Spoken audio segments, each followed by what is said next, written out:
Hierdie is ons groepsgesprek vir opdrag 2 van filosofie. Ons groepslede is Tamlin Meyer, Greta de Haas, Leslie Jacobs en Antay Kombrink. Ons gaan eers begin deur om te bespreek oor wat ons geleer het in groepsopdrag 1 en wat het ons verander in ons opsigte, met ons insigte en wat bly dieselfde. So gaan ons begin.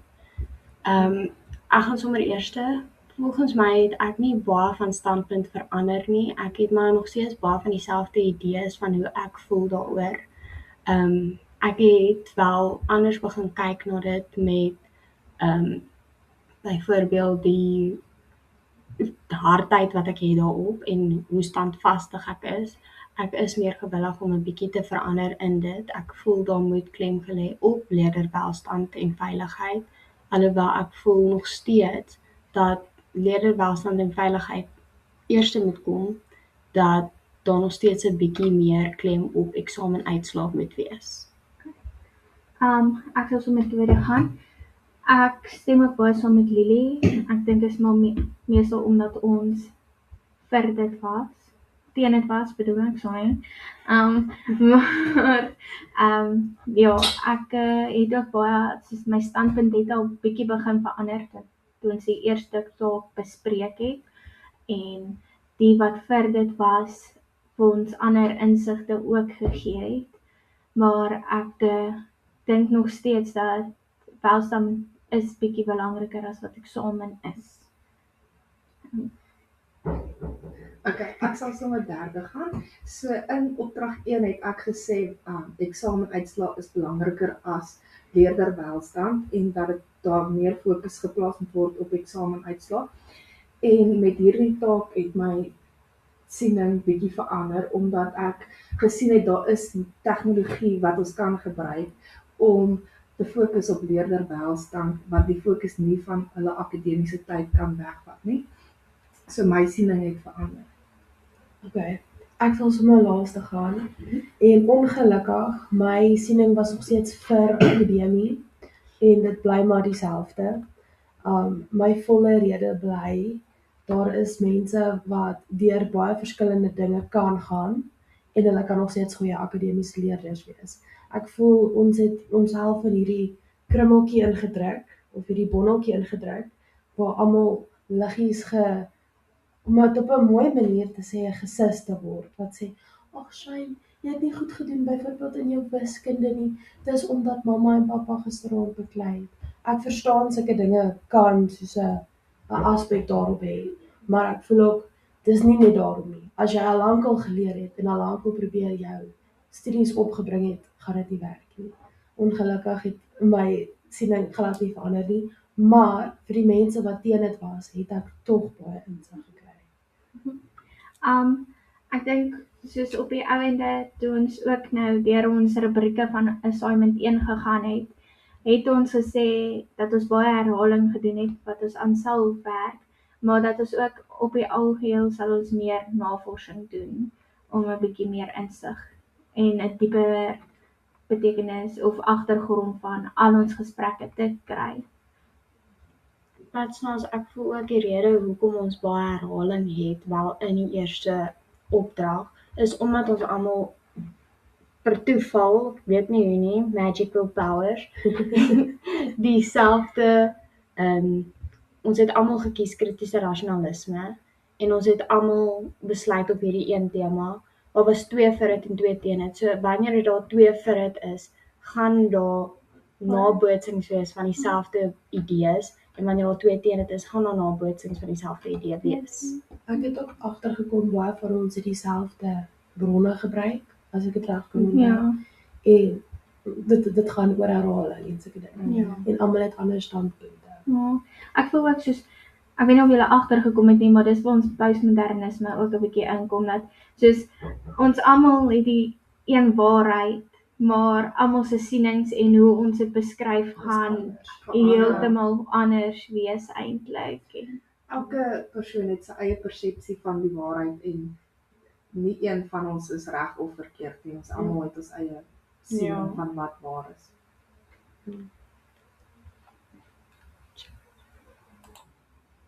Ons groep het besluit of ons het tot 'n konklusie gekom dat ons meer 'n gebalanseerde mening het oor die eksamenuitslae en die welstand van wat getoets moet word in skole.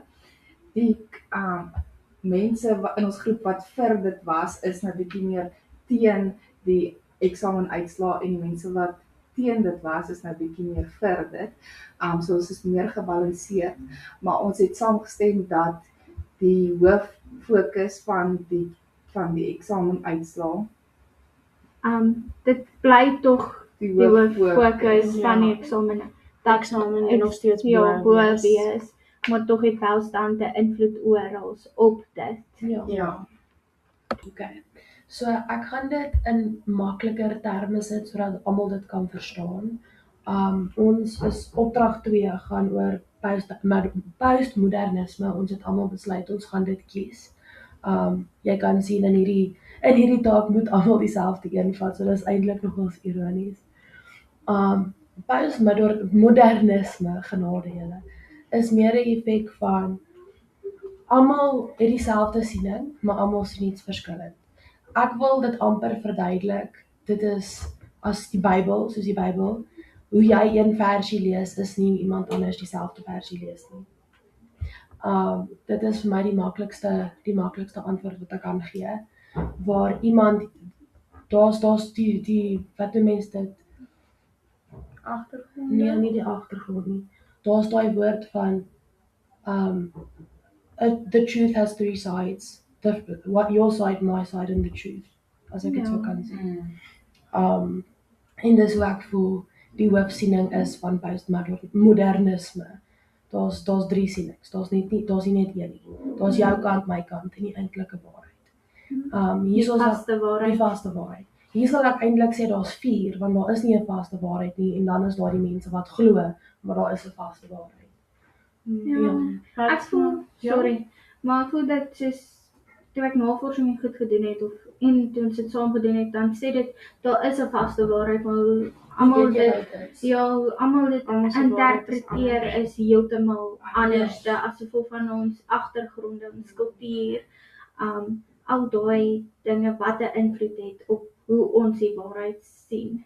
Maar ek voel dit pas ook baie goed in met kritiese rasionalisme. Juist Juist vir vir eerste taak, daai rede van jy moet dit die hele tyd bevraagteken. Jy moet die hele tyd ja. ondersoekend wees in 'n Is mate dit daaroor. eintlik die waarheid? En- Jy moet dieper dink. Ja, en dit was my half lekker om met daai insig in te gaan van jy moet die hele tyd bevraagteken, jy moet die hele tyd wonder, maar hoekom? Dit help ook jou as 'n onderwyser om nie, ek wil sê, biased te wees teenoor Ja. leerders wat sleg doen of goed doen nie, want op die einde van die dag kan jy dieper gaan kyk Ja. en jy kan besef, maar hierdie kind kom uit 'n slegte huishouding uit, Ja. hierdie kind het ADHD, hierdie kind Ja. is maar net baie lui. Daar's baie opsies met wat Dit help gebeur. jou om te leer om die wat dit vir my is. Dit het my gehelp leer, veral postmodernisme het my geleer om byvoorbeeld 'n interessantheid te vind in mense se meningsverskille, want niemand het ooit dieselfde antwoord nie. En as hulle sê hulle dieselfde antwoord, is dit ook heeltemal anders. Ja. Ek kan eintlik soos 'n praktiese voorbeeld nou hiervan gee toe Lily nou praat oor by die onderwyser en so, hoe dit 'n invloed by die opvoedkundige wêreld het. So nou tydens my proef is daar hierdie een kind, maar hy is soos een van die sterkste leerders in die klas. En die dit was die donderdag, moes hulle 'n wiskunde toets skryf en hierdie is belangrik want hierdie het al baie punte vir hulle rapport. En hy skryf die toets en die juffrou begin merk en hy doen nie goed daarin nie. En sy vra toe eintlik die ma, soos wat gaan aan, want soos hy is nie en hy is moeg en goed. Toe was hulle die aand voor die tyd by die hospitaal, tot laat, want hy het 'n panic attack gehad, letterlik die aand voor die tyd. En dit het so 'n groot invloed op sy punte gehad. So ek dink dis ook soos waar Lily gesê het, soos daar is invloede Ja, daaroor. So dis 'n praktiese voorbeeld soos Ja, so Want- 'n goeie voorbeeld. ja. Ja, ek dink postmodernisme postmodernisme, maar ook soos as jy die hele tyd iets gaan bevraagteken, dan gaan 'n mens ook 'n beter en 'n verbeterde uitkoms kry. 'n Mens kan nou soos die kind se voorbeeld gebruik as 'n voorbeeld, dan kan 'n mens soos die ma, soos wat die juffrou gedoen het, die ma vra soos wat is fout en hoekom is die kind nie homself nie. En dan kan jy dalk daai toets vat en dit weer oorskryf op 'n ander tyd wanneer die kind rustiger en meer ontspanne is, dat hy nie so tens is nie, en dan gaan die kind dalk 'n verbeterde punt kry op sy toets. Maar dit is ook vir my, ja, maar hierdie gaan nou so bietjie diverge. Wat soms dit is al vir my ook die wys hoe belangrik dit is om goeie kommunikasie met ouers te hê en 'n goeie verhouding te kan bou met leerders en ouers om daai moeilike tyd te kan vat en te sê, maar hoorie, jou kind is nie regtig so in die klas nie, so wat gebeur, wat gaan aan? Wat's fout? Ek voel ook soos wat jy sê met die kommunikasie van ouers, soos as die ouers nie 'n goeie verhouding met die onderwyser hou nie, begin dit bevraagteken, soos kyk na hulle agtergronde, kyk na hulle soos huisomstandighede, want dit sal ook eintlik vir ons kan verduidelik soos hoekom die kind dalk is soos wat hy is of sy is, as daar dalk iets verkeerd gaan. Soos jy moet ook nou bevraagteken, maar hoe is die ouers? Ja. Hoe betrokke is die ouers, al daai dinge. Is dit ooit die ouers waarby hy bly? Want ons het baie gevalle by die skool gehad waar dit daai versorgers is. Hulle is in huise van versorgers geplaas en die versorgers daar's wat nie eintlik omgee nie. So dit het ook ons het daai ook soos begin nie navors nie, maar bevraagteken. Ja, ek dink kommunikasie speel 'n groot rol in 'n leerder se lewe en soos veral in die onderwysstelsel, want 'n onderwyser weet nie regtig wat alles aangaan in 'n kind se lewe nie, maar 'n ouer kan help om te sê, hoor hierso, dit is wat aangaan met my kind, of dit het gebeur by die huis of so. Ek glo eintlik 'n onderwyser weet meer wat in die kind se lewe aangaan as 'n ouer partymaal. Ek stem saam. Want kom ons wees nou eerlik, as die kind van 7:15 tot 7:30 by die skool is, en dan gaan hy na skool toe tot 6:00 toe by wees hy die hele tyd by jou. En ek voel met die ouer kommunikasie is reg, maar ek voel soos wat ons gedoen het in daai blokkie goeters van postmodernisme, was daar jy moet sien die tipes wat perspektiewe wat mense het op sekere dinge. Ek voel wat jy dink, wat jy sien, nie eers wat jy dink nie. Soos baie ouers, voel ek in vandag se lewe, nie baie ouers, ja, ek voel eintlik baie mense, jy kan nie meer maklik die verskil tussen reg en verkeerd sien. Soos ek gaan gebruik, dis nou 'n voorbeeld en dis nou nie die beste voorbeeld nie, maar as 'n kind by die huis was en hy het 'n pak slaag gekry, daai ouers dink dalk dis die beste ding om te doen, maar dit is nie altyd nie. Ja, want dan gaan hy net skool toe daarna en dit het so invloed op hoe hy werk en goed. Ja, dis hoekom ons moet saam op een of ander manier, ek probeer baie hard om Afrikaans te praat vandag, maar op een of ander manier moet 'n onderwyser verskillende perspektiewe ook kan sien van ouers. Want 'n ouer, soos wat julle sê, mense sien nie altyd dieselfde perspektief. Maar ek voel nie net oor ouers nie, ek voel soos oor die algeheel perspektiewe van die leerder, sy akademie, alles, want ek meen, soos ons as onderwysers moet leerders aanmoedig om vrae te vra in die klas, om aktief deel te wees in die klas en goed. Want soms ek weet soos met my een les het een kind my 'n ander perspektief gegee oor hoe om wiskunde verdubbeling nog 'n bietjie makliker, of nee, dit was halvering, my wiskunde halveringsles, 'n bietjie makliker te verduidelik vir hoe hy dit verstaan het. En dit het eintlik soveel ander leerders ook gehelp wat met die presies dieselfde ding gesukkel het. En dit het my soos, dis ook sê soos, ons moet laat kinders ons ook help en goed, maar ook soos, dit is ons moet laat hulle vra in die klas. Ons moet laat hulle eie menings en opinies vir ons gee oor wat ons sê en goed. Wat snaaks, ek voel ook, jy as onderwyser moet ongelooflik unbiased wees teenoor alles, want die ouers kom na jou toe en hulle is biased, hulle kind kan nie verkeerd doen nie. Hulle kind is die beste kind op die planeet Aarde en wat snaaks, hulle kind kan absoluut niks verkeerd doen nie. En jy moet basies nie ek weet nie, jy moet aanbaas wees in daai situasie en jy moet half die ouer ook leer om te wees soos okay, maar jou kind is dalk nie altyd die beste soetste engeltjie in die klas nie. Ja, dis waar jy Hy het nou nou soos net nou vir arme Jacobus hier gebyt op die lip dat hy bloei. Weet nie hoe nie, ek weet nie waar nie, maar it happened. So ja, dis nou waar jy Of jy moet eintlik ook vir jy moet ook vir die ouers leer dat hulle ook ander perspektiewe moet ja, sien en dit is nie altyd maklik nie. ja. Okay, so ons gaan nou oor daai 2 bladsye beleid praat en ons voel dat die fokus moet wees daarop dat skole nie net volgens die eksamenuitslae en akademiese prestasie geëvalueer moet word nie, maar soos hoe veilig en ondersteuning die skoolse omgewing eintlik vir die leerders is. Ja, ek dink leerders kan makliker leer en makliker werk in 'n omgewing wat veilig is en waarin hulle gemaklik voel. As die omgewing, as die skoolse omgewing veilig en gemaklik en ondersteunend is, voel ek die leerders sal outomaties beter presteer en beter doen in hulle werk as wat dit 'n onveilige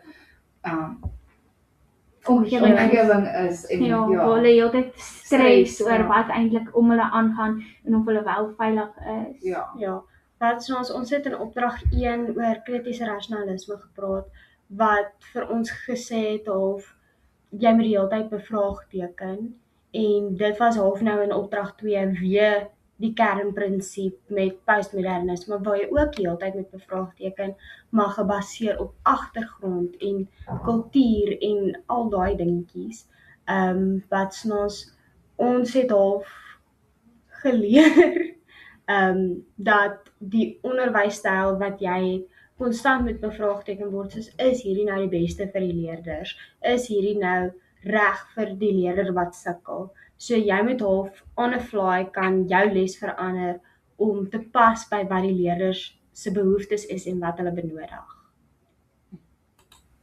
Ek voel ook as die onderwyser die hele tyd haar strategie, haar onderwysstrategie en haar manier van onderwys die hele tyd gaan bevraagteken en reflekteer daarop, gaan dit verbeter en sy gaan haar onderwysstrategie verbeter sodat dit by die leerders se behoeftes pas en hulle prestasie in die skool gaan verbeter en hulle gaan makliker die werk verstaan op daai strategie wat gaan verbeter. Okay, so ons het hierdie beleid opgestel met die persepsie van postmodernisme reeds vir die hoeveelheid geweld, boelie gedrag, bendes, alles wat 'n kind basies of 'n leerder, nie net 'n kind nie, ewen onderwysers. Ek dink hierdie beleid het ons selfs gemaak vir onderwysersbeskerming ook. Ja. Om dit te probeer handhaaf en verbeter. So ons het hierdie beleid gemaak om leerderveiligheid te verbeter, emosionele ondersteuning te vorder van die leerder en die onderwyser, om 'n beter leeromgewing te skep en balans te probeer vind basies tussen akademie en leerdergesondheid en welstand. Okay, wat ons is nou by die opskrif van the 3 key principles en as ek dink aan 'n kern of sleutelbegrip, dan my eerste gedagte is soos etiek van sorg en soos, ek weet nie hoe om dit te sê, geregtigheid in 'n mate. Wat ek voel elke leerder behoort veilig en gerespekteerd en ondersteun te voel by die skool. Onderwysers en skole moet omgee vir leerders se sosiale en fisiese welstand. Hulle kan nie net aangaan, ja, maar Jannie doen goed, meanwhile kry Jannie angsaanvalle by die huis omdat hy so gestres is en so oorweldig is met werk en hy voel nie veilig in sy omgewing nie en hy word geboelie by die skool. Jy moet nog steeds omgee vir daai leerders, al doen hulle goed, al doen hulle sleg. Jy moet nog steeds kyk, maar wat gaan aan, hoe gebeur dit, al daai goed. En ons kan nie net fokus op akademiese prestasie nie. Ja, om aan te sluit by jou, dink ek soos, as ek dink aan voorbeelde wat ons kan dink soos geoor wat skole moet doen om dit nou te ondersteun, voel ek soos anti-bullying programme moet ingestel word in elke skool, omdat in elke skool is daar tog boelie en goed. Maar ek voel ook soos as ons nou by postmodernisme aansluit, soos bevraagteken net as daar 'n leier is wat so gedrag die hele tyd of gereeld vir ons wys, soos bevraagteken net hoekom doen hy dit, want daar is redes hoekom hy dit doen.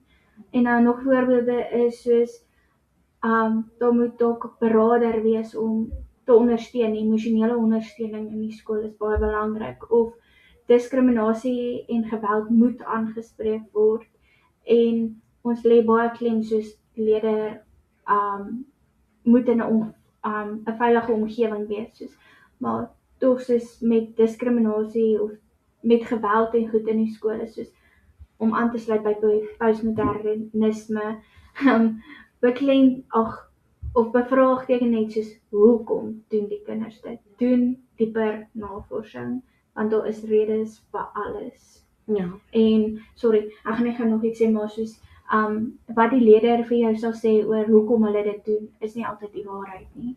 Soos daar is waar die waarheid soos verskille het. Baie leerders sal ook sê nee, maar hulle weet nie. Ja, Hoekom en het jy dit gedoen? Nee, ek omdat- weet nie. ja, hulle wil ons nie altyd die hoofrede, vir ons as onderwyser die hoofrede gee nie, soos moenie 'n kind net dadelik straf nie, soos. Want soms ek voel ook Ek baie baie- leerders ja. is bang om uit te spreek oor wat ook al gebeur, en hulle is ook bang vir wat die juffrou gaan sê. Ja. So hulle wil ook nie altyd die waarheid praat oor, maar hoekom het jy dit gedoen, of wat gaan aan, of so nie, want hulle is bang vir die nagevolge wat kom. Maar ek voel ook, sorry, ek sien nie of ek gepraat het, ek voel ook dis hoekom soos beraders en terapeute, soos spelterapie en sulke dinge belangrik Ja. is, want dan kan iemand wel uitvind, maar iets is fout. Daar is, Ja, en ek dink partykeer weet die leier nie eers self dat hy verkeerd doen nie. Ja. Hy doen dit en jy straf hom, maar hy weet nie hoekom dit verkeerd is nie. Ja. Iemand moet vir hom verduidelik, hoor, dit is nie reg wat jy doen nie, boelie is nie reg nie en dit is die redes. Ek dink dit is ook soos in gevalle waar hulle soos half wegkom met moord by die huis, soos alles word aanvaar wat hulle doen, ja. dan dink hulle kan by die skool ook doen. So kyk net 'n bietjie eers na daai, soos Okay, so die volgende sleutelbeginsel wat ons aangedink het, wat eintlik belangrik is, veral omdat ons in Suid-Afrika bly, is die erkenning van diversiteit. So daar's baie dinge wat hierso verkeerd kan gaan en nie verkeerd kan gaan nie. So ek gaan dit maar rustig en korterig hou. Die lekker ding van soos diversiteit is dit tree by tot postmodernisme waar almal 'n verskillende soos konsep het van wat is diversiteit. En dis nogals belangrik, want wat in jou kultuur is nie noodwendig 'n deel van iemand anders se kultuur nie. En ek voel in ons beleid het ons dit reg gekry, of ons probeer dit regkry of regstel, dat almal se idee van diversiteit half gewys moet word. Byvoorbeeld, ons probeer, soos wat ons geleer het in Engels, inklusiewe onderwys die hele tyd inbring. Jy kan nie net die hele tyd vir een persoon leer van Johan is op sy trekker nie. Jy moet multikulturele boeke inbring, jy Ja. kan kultuur daar inbring. Verskillende Sulke goedjies. En in elke soos wat noem mens dit? Tradisie en geloof en dinge soos wat daar is, moet jy die hele tyd dit inbring en inbring sonder Maar met om respek. sonder om dit baie eenkantig te probeer hou. En daar moet somehow op een of ander manier moet ons respek vir verskillende kulture en gelowe inbring. En ek weet partymal by die huise van sekere ouers is dit nie altyd 'n ding nie. Soos wat kinders leer, maar wat diversiteit is van hul ouers af. En ek voel as onderwysers moet ons vra, okay, maar hoekom? En dan moet ons daai hoekom vat en die hele verskil, die hele mentaliteit van die kind basies draai.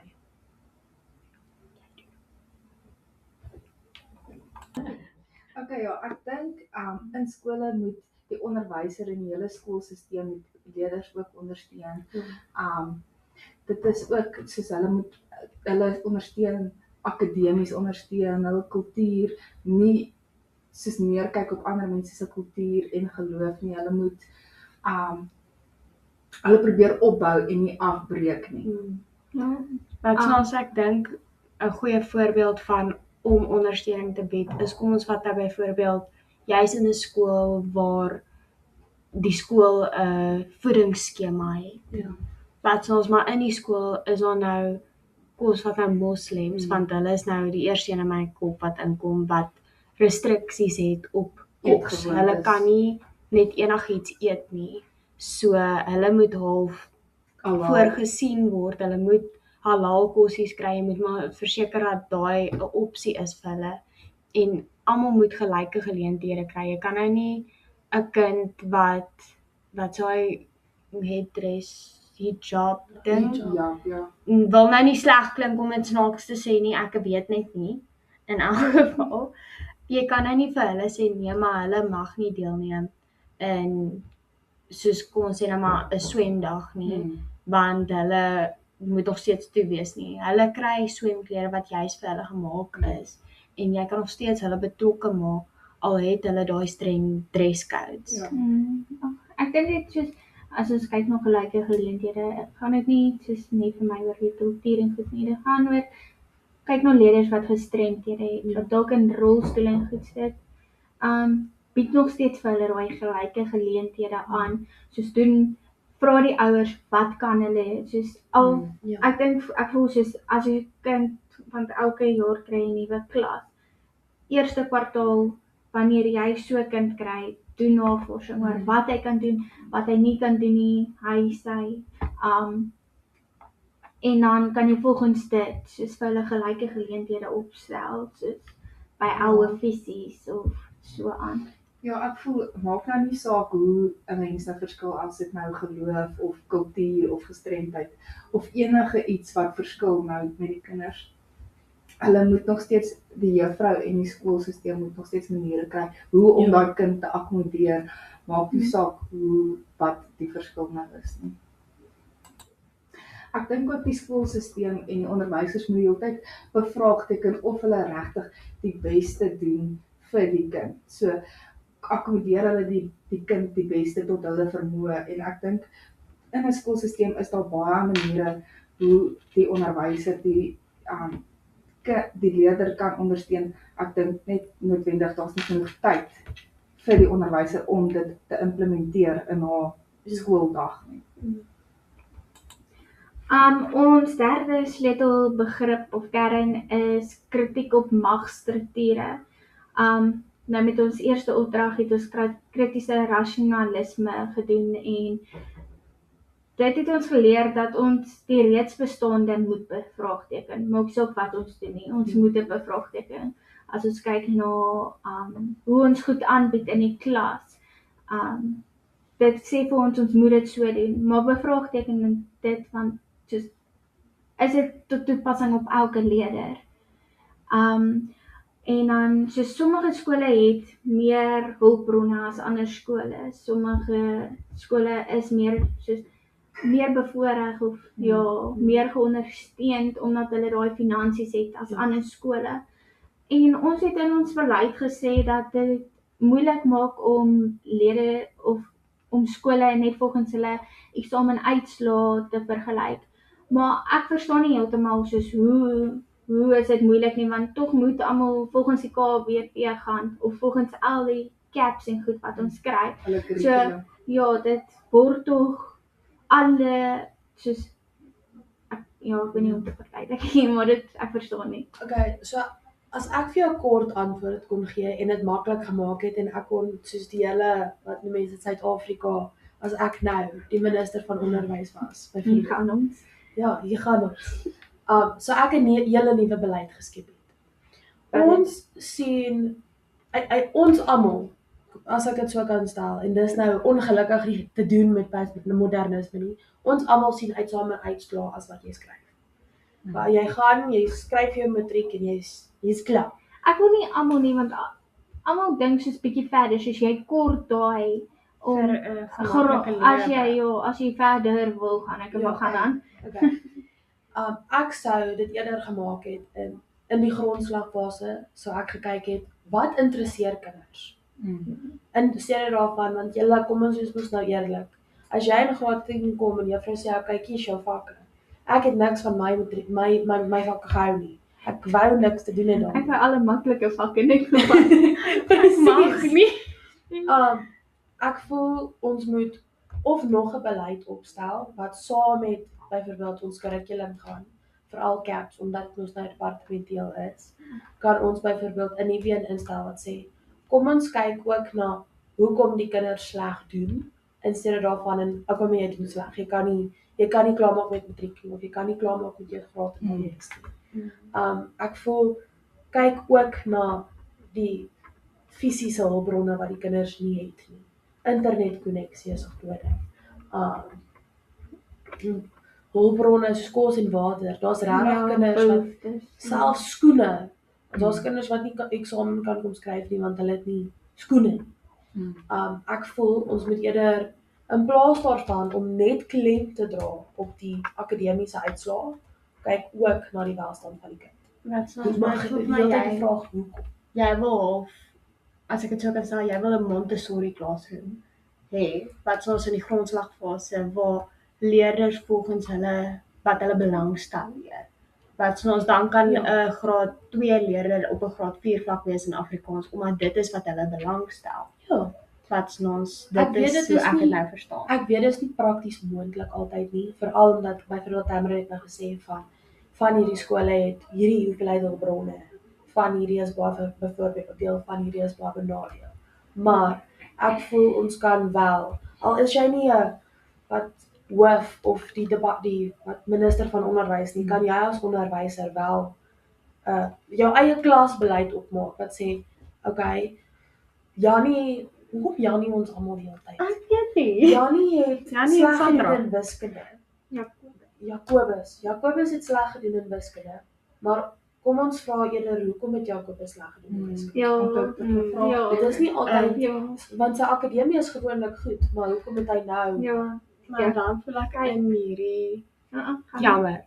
Dan ek voel dan in hierdie beleid moet ons dan mos jy sê skole wat hulle omstandighede moet in ag geneem word en byvoorbeeld die departement van onderwys moet meer kyk na minder bevoorregte skole waar mammas en pappas nie altyd kan skoolfondse betaal nie, om net vir daai kinders ook 'n gelyke geleentheid te gee.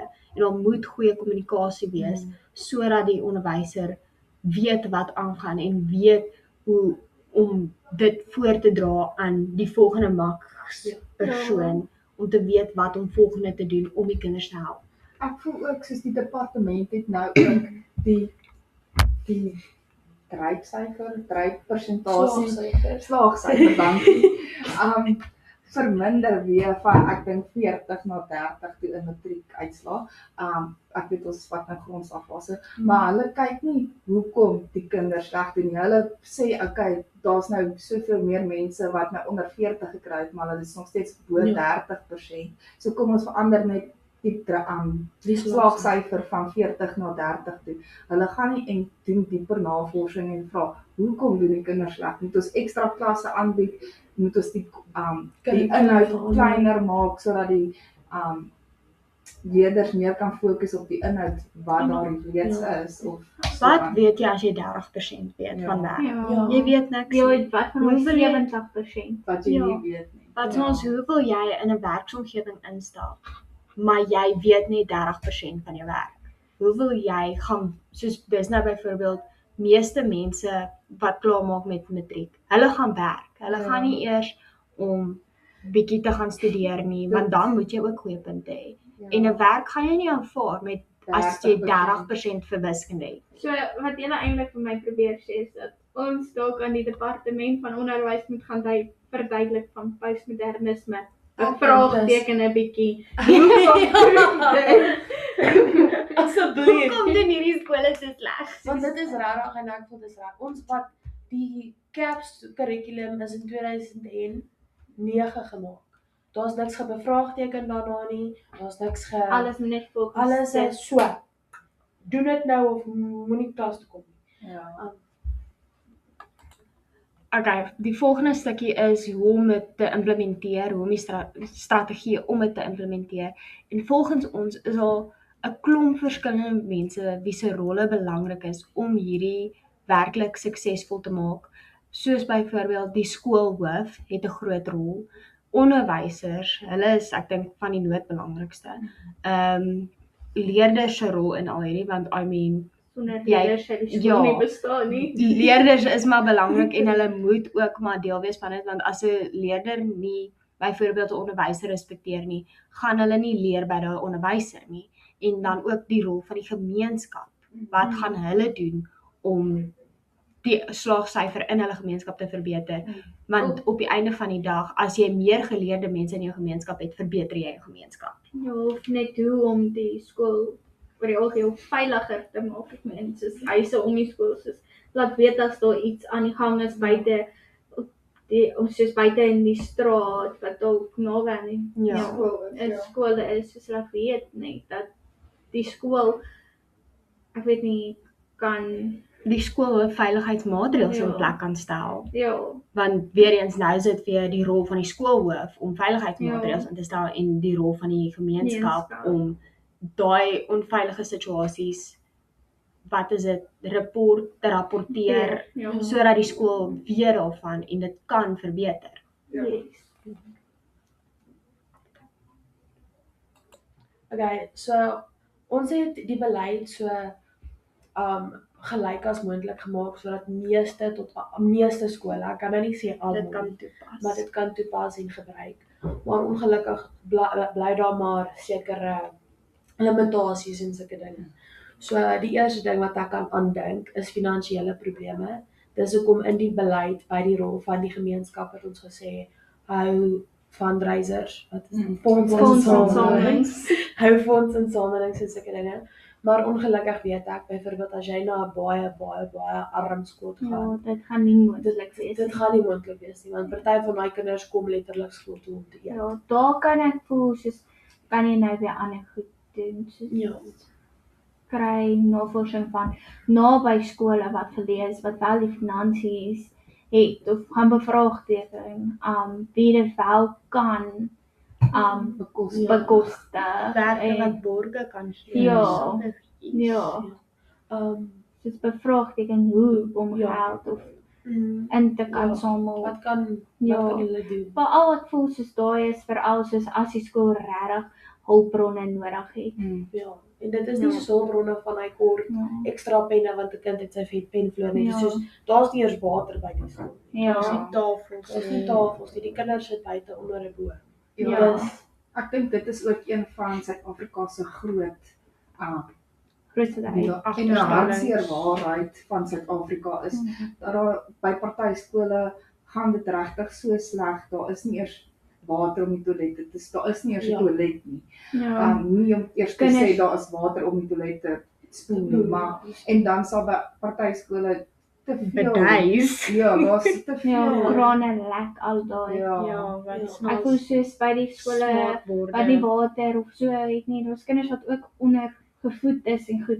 Kyk waar kan jy Ja. iemand wat eintlik sou bereid wees om kos te maak. te maak om daai kinders te ondersteun, want tog gaan dit oor die leerderwelstand en hy kort kos om actually sy brein aktief te kry Ek kan onthou my ma, sy het by 'n skool gewerk, 'n baie arm skool, sy's ook 'n onderwyser. En daai kinders het nie skool toe gegaan om te leer nie. Dis nou waar die volgende probleem Ja. inkom. Hulle het skool toe gegaan om te eet, letterlik te Ja. eet. En dis nou waar die volgende half probleem kan kom.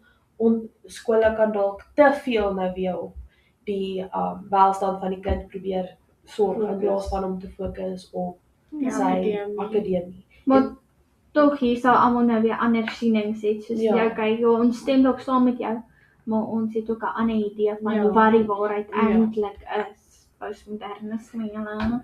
En ek dink dit is ook iets wat nog kan bevraagteken word is ek weet nou nie wat die Afrikaans woord nie, maar die distribution, Ja. die verspreiding van hulpbronne en voedsel en al die skoolse benodighede tussen die skole. Ja, ek voel soos skole wat regtig oormatigheid van hulpbronne het en nie eers alles gebruik. Ja, nie eers alles gebruik nie, dit lê net in hulle stoor of in die onderwysers se stoor of iewers. Soos gee dit aan skole wat eintlik hulpbronne in jou omgewing nodig het, want Dus daar's regtig of nie selfs in jou omgewing nie, aan omgewings buite jou omgewing maar steeds naby is. Soos help hulle ook uit want tog het hulle ook leerders en ek meen skole het ook net soveel kapasiteit om te kan nee, soos om leerders te onderhou, soos daar kan net soveel leerders in 'n skool. So as jy nie daai leerder gaan ondersteun wat in 'n ander skool is, dan gaan hy dalk of gaan hulle dalk na jou skool toe kom en dalk het jy nie eers die plek vir hulle nie. En jou leerders ondersteun sodat jy ook nie hulle verloor nie, want baie keer is dit ook die sterk leerders wat skuif. Dan word jy agtergelos met die leerders wat moeilik is. En ek voel soos daar kort jy die buddy system, jy kort daai sterk en daai swak leerders, jy kan nie hulle verloor nie. So kyk, waar kan jy almal ondersteun, soos alle leerders, soos gaan doen daai navorsing, gaan vra die vrae, gaan doen kritiese dinkwerk, Okay, die laaste een wat hierso is, wat eintlik baie goed insluit met postmodernisme. Okay, is leerders sien en voel en basies hulle sien ervaar welstand en veiligheid op ander maniere. Waar die een kind 'n drukkie ervaar as veiligheid, ervaar die ander kind dit nou glad nie. Jy moet nie naby daai leerder kom nie. En dis moeilik vir onderwysers om altyd te sien wat dit is. Want jy sien ook dalk veiligheid soos wat een persoon dit sien, maar nie ander nie. Maar hier dink ek nou weer soos hoe meer, soos veral met ons as grondslagfase studente, ons het kwartaal 1 tot 4 met dieselfde kinders, hier en daar gaan kom een in, kom een gaan uit. Maar ons leer die kinders so ken, tot op hulle laagste vlakke. Ons weet presies as hulle dalk die oë traan maar hulle huil nie, gaan daar iets aan. Daai klein goedjies wat saak maak. Ons as grondslagfase onderwysers sien dit raak en ons weet dan dadelik. Dat snaaks, maar ek dink dit sal net moeiliker wees, ook in grondslagfase, om te evalueer of elke kind werklik veilig voel. Want jy kan nie soos 'n vraelys vir 'n graad 1 leerder sê en sê voltooi nie. I mean, hoe gaan jy werklik meet wat is die leerder se veiligheid? Ek dink dis dalk wat sy meer bedoel het met soos ek verstaan almal se punt, maar ook ek sal net wil weet hoe kan ons dit werklik implementeer? En ek dink dit is een van die limitasies wat ons het.